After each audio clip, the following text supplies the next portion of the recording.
हाँ तो आइए मेरे भजनों के प्रेमियों, ये भी एक चेतावनी भजन गायक योगेश की आवाज में। कैसे? एक दिन भगवान कन्हैया अर्जुन से कहने लगे, हे अर्जुन, अब तो द्वापर युग बीत रहा है, अब कलयुग आगे लगेगा। और कैसे कहने लगे पप्पू तूफानी जी के द्वापर चलो आए रो कलयुग, के द्वापर चलो आए रो कलयुग, कृष्ण कहे रे अर्जुन नर से।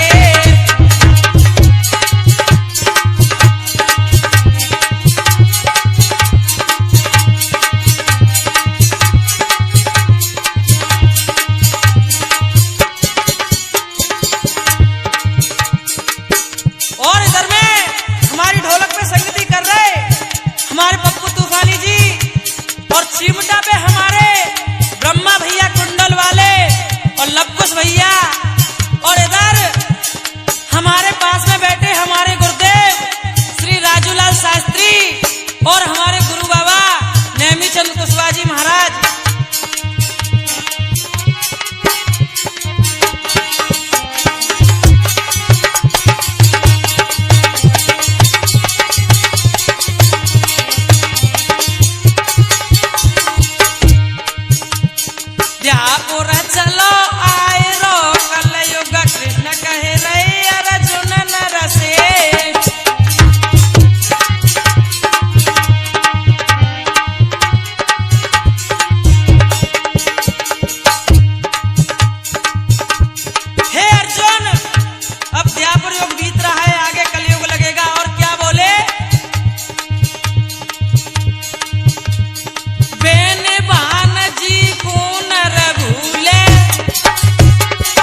भैया मुझे बहुत आनंद आ रहा है।